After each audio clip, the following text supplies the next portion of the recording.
Hello again and welcome to CBO's weekly blog. Again, this week I'm joined by Joanne O'Brien, our NFP legal expert, partner with CRH Law. Welcome, Joanne. Good Thanks, to see Patrick. you again. Again, we're following on our conversations around the importance of governance and leadership for not-for-profit aged care providers in the aged care sectors. And this week we're moving into the important topic of Standard 8 in the new aged care and health and safety standards. So Joanne, welcome again. Nice to see you. Thanks, Patrick. So let's jump in. Tell us a bit more about Standard 8 and why it's so important for organisations. Look, Patrick, Standard 8 of the aged care quality standards really at its core makes boards ultimately responsible for the care and services that are delivered and the culture that supports those quality, inclusive and safe services. Yes. And it just reminds me a little bit of that saying, that we all know that came from US President Truman, that the buck stops here. And really, that's what Standard 8 is all about. It's about boards accepting responsibility, that we're ultimately responsible, and we need to be able to demonstrate to the regulator and to our community and stakeholders that we are responsible. Yeah. And in many respects, Standard 8 is the closest that the aged care legislation comes to making directors personally liable. What it does is make the board responsible, and as opposed to creating some sort of personal liability for directors failing to ensure that their organisation can meet these standards, it imposes the penalty, if you like, on the actual approved provider organisation itself.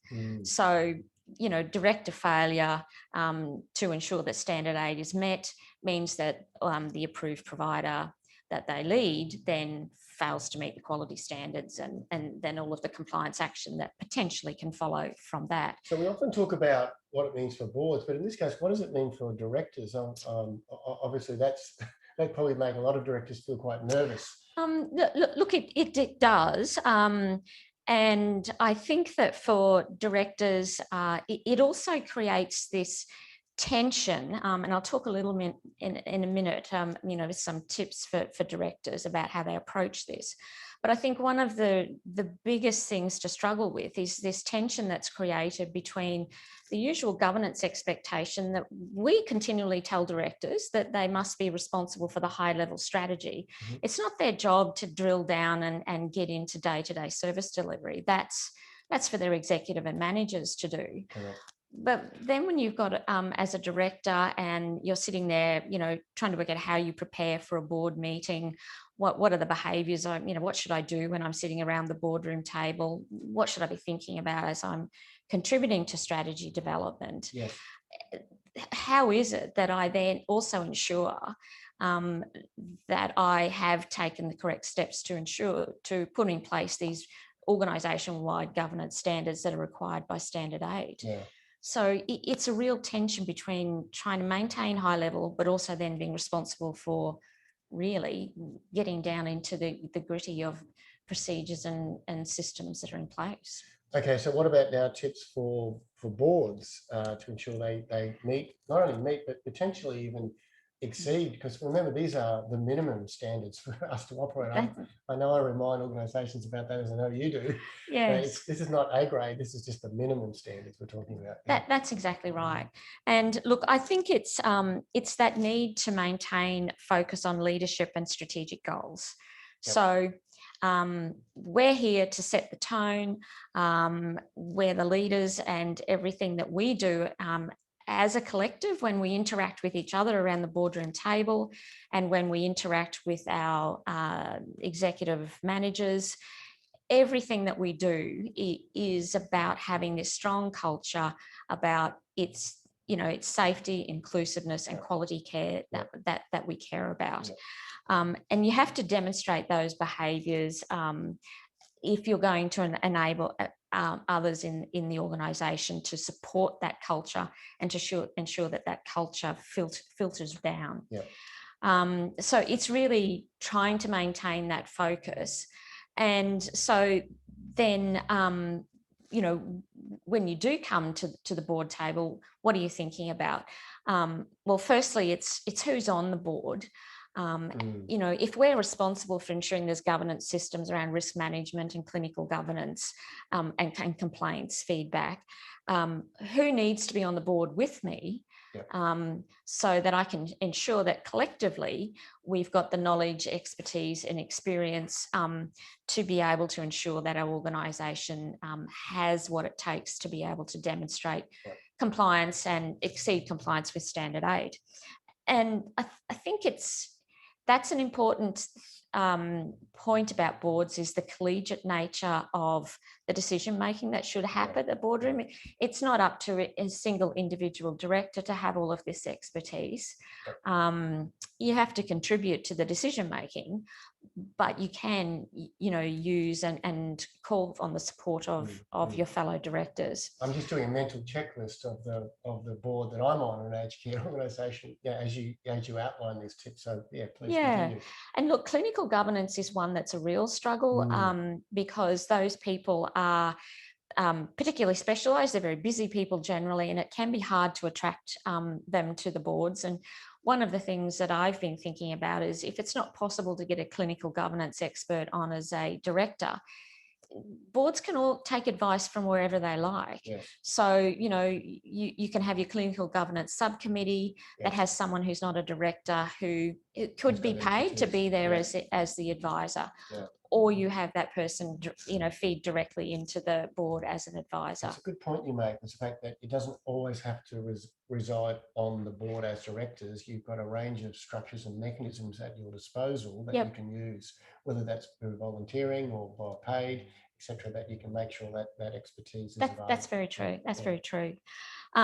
Look, it's also about making sure that your managers and executives are the right people as well. Have you got sufficiently qualified people to be in those positions? And also, are the people in those senior positions, do they have the values that you want to see, you know, displayed by your organisation?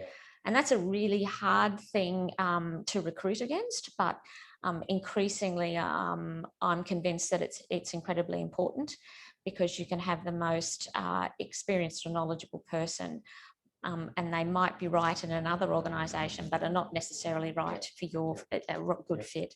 And it brings back those old issues that you and I've talked about before about succession planning and recruitment strategies. It's really important that you not only have a good team around the boardroom table now, but you can continue that into the future. Then it's the organisational systems. So we've got, you know, the board composition, organisational systems. I think that directors unfortunately can't get away from having an understanding of how the organisation systems work. What have we got in place that ensures that the care is of the highest quality and that our care recipients are safe? And are there processes for identifying gaps and for it continually improving?